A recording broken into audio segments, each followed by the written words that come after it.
this is Miss Karen. We've been working on the letter M, and I kind of like to find some books as we work through our letters in the alphabet that kind of go with the letters we're studying. So this little one is called The Little Mouse on the Prairie. It's written by Stephen Cosgrove.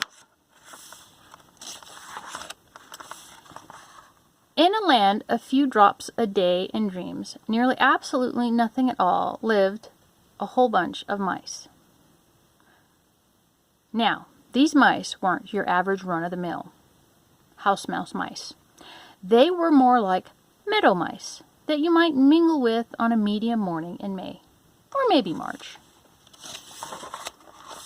From dawn to dusk through the spring and early summer, they would skitter and scurry across the prairie without a single care in the world.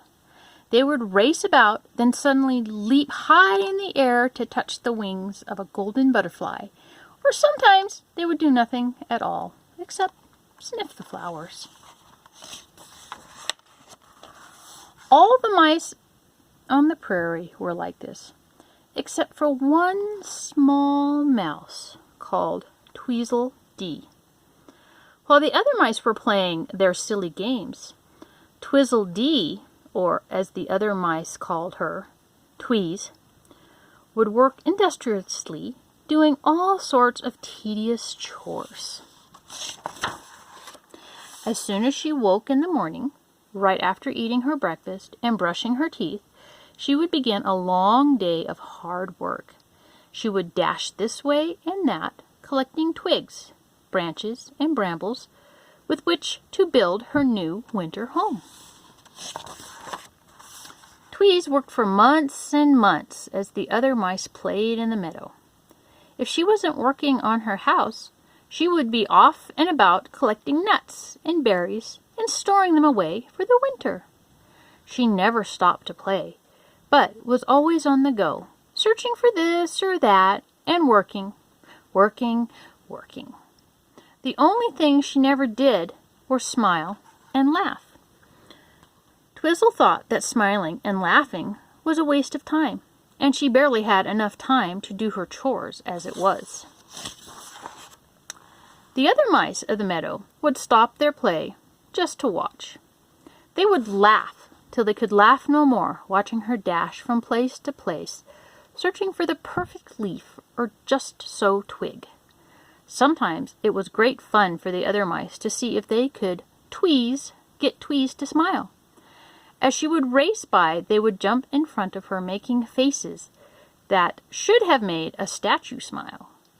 She would always just shrug her shoulders and say, "Silly mouse, I have no time to smile, for winter is coming. I have work to do." Then she would move quickly on her grumpy way. One day, the mice ran out of fun things to do. They sat in the meadow and thought, hoping to find some new game to play. "I know what we can do," said one of the mice brightly. "Let's play a joke on the old grouchy mouse, Tweedledee." He hurriedly whispered his plan to the other mice. They all giggled in delight and set off in a million directions to gather what they needed for their wonderful joke. From every flower in the meadow, they picked all the pollen that their little arms could hold. Then they carefully placed the pollen high in the branches of a tree spread over the path that she looked every day to and from the meadow. When everything was in its place, the mice hid at the base of the tree, giggling as they waited for Tweedledee. Sure enough, not a moment or two later, Twiz came trudging along the trail. One of the mice, as usual, jumped in front of her and made a ridiculous, funny face. "Out of my way, silly mouse," she said. "I have work to do, for winter's on its way." "No, winter's already come," and the little mouse as she tried to hide a smile. Tweez looked about the meadow and said solemnly, "No, it hasn't. Look around, mouse. There is no snow." With that, the other mice shook the tree, causing the pollen to fall on top of poor Tweedledee like snowfall in deep December.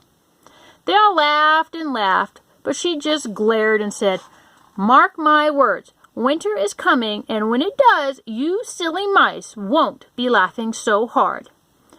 "Oh, Grouchy," they chanted as she moved on her way. "She doesn't know what she's talking about." Then they began rolling and playing in the pollen. Sure enough, just as she predicted, winter did come to the meadow. In a swoosh of clouds, wind, and snow, the whole meadow was crystal white and quite still. At first, the mice found some snow to be just another game. But as the day wore on, it became colder and colder. "What do we do?" cried the mice through chattering teeth. "Tweez was right. We should have worked to prepare for winter. Now we'll surely freeze." They all huddled together, and one of them said, "We must go to Tweez. Maybe she can help." All the meadow mice made their way through the falling snow to Tweez's house on the far side of the meadow. They gathered about and softly tapped on the door. "Who is it?" came the reply. "It is the mice of the meadow," they answered. The door opened slowly, and there stood Tweez, all warm and cozy in a sweater she had knitted the summer before. Behind her the mice could see a warm, crackling fire made of twigs she had gathered in the fall. "What do you want?" growled Tweez. "Have you come to play another silly joke on me?" "No," said one of the mice. "We came to say we're sorry for all the things we did, and that you were right. Winter was coming, and we should have prepared ourselves as you did." Then all the mice cried, "Please, Tweez, can't we stay with you? If you refuse, we'll surely freeze." Tweez shrugged her shoulders and said, "You should have thought of that before," and closed the door. Tweez busied herself, stoking the fire and cleaning house. But you know what? Never in her life had she ever smiled, nor had she been happy. In fact, she was very, very lonely. She tried to keep busy day after day. All she could think about was those poor freezing mice somewhere out in the snow-covered meadow. Finally, she couldn't stand it no more, and after putting on her winter coat and mittens, she set out to find the mice. For you see, Tweez had a plan. A very happy plan. After searching for many hours, she finally found them huddled in a snowbank beneath a scraggy bush.